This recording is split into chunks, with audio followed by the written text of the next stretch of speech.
National bank असो किंवा थेट पोस्ट ऑफिस हे गुंतवणुकीचे योग्य पर्याय सांगितले जातात, परंतु तेथे 5 ते 7% परतावा मिळतो. मात्र असे काही चिट फंड किंवा ट्रेडिंग सेंटर्स असतात जिथे थेट 10 ते 20% परताव्याचे आमिष दाखवले जाते.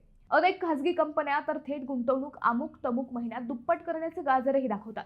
या गाजराला भाळून जिल्ह्यातील 21,361 गुंतवणूकदारांची सुमारे 450 कोटींना फसवणूक झाल्याचा पहिला गुन्हा 5 महिन्यांपूर्वी सुप्यात दाखल झाला.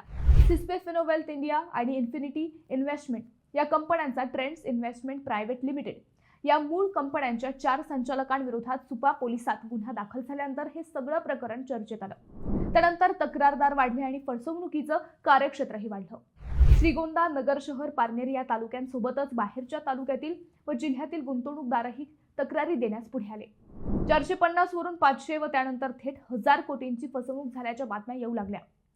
फसवणूक करणाऱ्या या सगळ्या कंपन्यांच्या कार्यक्रमाला नगर दक्षिणेचे खासदार निलेश लंके उपस्थित असल्याने व संचालक आपले पाहुणे असल्याची त्यांची काही भाषणे व्हायरल झाल्यानंतर चर्चा वाढल्या. आता याच प्रकरणाचा तपास मुख्यमंत्री देवेंद्र फडणवीसांनी सीबीआयकडे देण्याचा शब्द नगरकरांना दिल्यानंतर ही बातमी पुन्हा एकदा चर्चेत आली आहे. नेमकं काय आहे हे प्रकरण? खासदार निलेश लंके यांचं नाव यात काय येत आहे? सीबीआय तपास झाल्यावर काय होईल?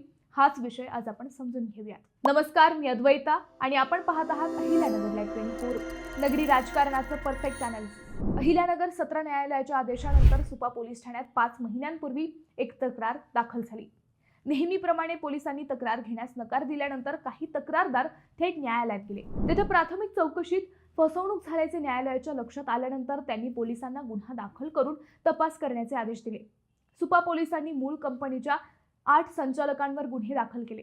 पहिल्यांदा ही तक्रार दिल्यानंतर त्यानंतर तक्रारींचा ओघ वाढला. या गुन्ह्याची पद्धत अगदी नियोजनबद्ध होती. पारनेर तालुक्यातील वाघुंडे येथील फिर्यादी विनोद गाडीलकर यांनी तक्रारीत या प्रकरणाचा पर्दाफाश केला. फिर्यादीत म्हटले होते की सुरुवातीला एका कार्यक्रमात आपली नवनाथ अवताडे यांच्यासोबत ओळख झाली. त्याने आपल्या आर्थिक परताव्याचं आमिष दाखवलं.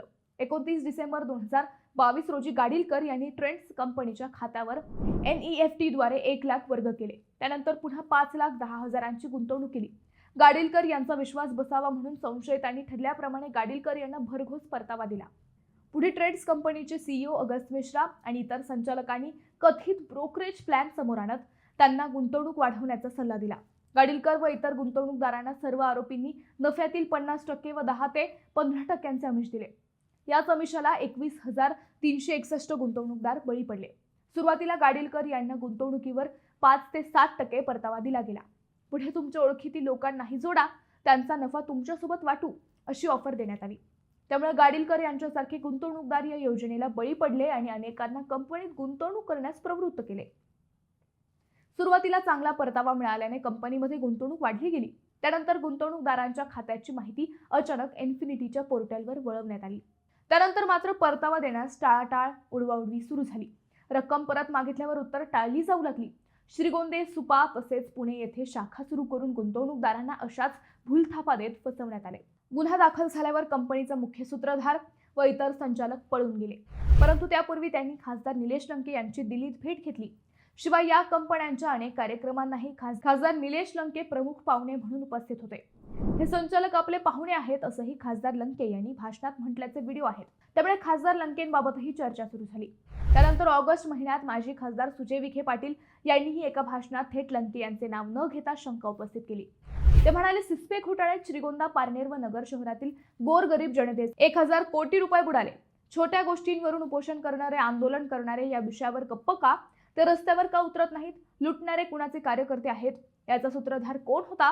कुणाच्या निवडणुकीत हे कार्यकर्ते पुढे होते? मोटरसायकल वाटपास कोण उपस्थित होते? याची उत्तरे द्या. आपल्याकडे याचे सगळे पुरावे आहेत, व्हिडिओ आहेत. लवकरच या प्रकरणाचा पर्दाफाश आपण करणार आहोत. विखेंच्या याच भाषणानंतर लंके यांचे नाव पुन्हा एकदा चर्चेत आले. त्यानंतर डिसेंबर 2025 मध्ये भाजपचे जिल्हा उपाध्यक्ष मनोज ठोकळ यांनी नगरमध्ये पत्रकार परिषद घेऊन थेट लंके यांचे नाव घेऊन आरोप केले. खासदार लंके यांच्या सहभागाचे सर्व पुरावे पत्रकारांना दाखवले. पोलिसांची भूमिकाही संशयास्पद आहे असा आरोप केला. येत्या 15 दिवसात कारवाई न झाल्यास उपोषण करण्याचा इशाराही दिला. ठोकळ म्हणाले की मुख्य आरोपी विनोद गाडीलकर हा संसद भवनात खासदार लंके यांना जाऊन भेटला. याबाबतचे फोटो सोशल मीडियामध्ये व्हायरल झाले आहेत. त्यानंतर आरोपी फरार झाले आहेत. लंके यांचे पैसे देत नाही तोपर्यंत घरी जाणार नाही, वेळ पडली तर दुबईला जाणार असल्याचे आरोपी गाडीलकर यांनी गुंतवणूकदारांसोबत व्हॉट्सअपवर चर्चा करताना सांगितले। आरोपी विनोद गाडीलकर संसद भवन परिसरामध्ये अखेरीस दिसला, त्यानंतर तो फरार झाला आहे। त्यामुळे गाडीलकर याला खासदार लंके यांनीच फरार केले आहे असा आरोप ठोकळ यांनी केला होता। येत्या 15 दिवसात कारवाई न झाल्यास गुंतवणूकदारांसोबत पोलीस अधीक्षक कार्यालयासमोर उपोषण करण्याचा इशारा मनोज ठोकळ यांनी दिला आहे। यावेळी बबन घुले, राहुल बन्सी सोनवणे उपस्थित होते। त्यानंतर 4 दिवसांपूर्वी स्वतः पालकमंत्री राधाकृष्ण विखे पाटील यांनीही पोलीस दलाच्या शिर्डीतील कार्यक्रमात हा विषय पुन्हा ऐरणीवर आणला। आर्थिक गुन्हेगाराने अहिल्यानगर बदनाम झाली आहे। या घोटाळ्यात सर्वसामान्यांची लूट झाली आहे। आरोपीला पकडण्यात पोलिसांना अपयश येत आहे। सिसके आर्थिक घोटाळ्यात जिल्ह्यातील एक मोठा पुढारी अडकला आहे। त्याच्या दबावामुळे पोलीस काम करत नाहीत। त्याच्या उपोषणाच्या धमकीला घाबरले आहेत।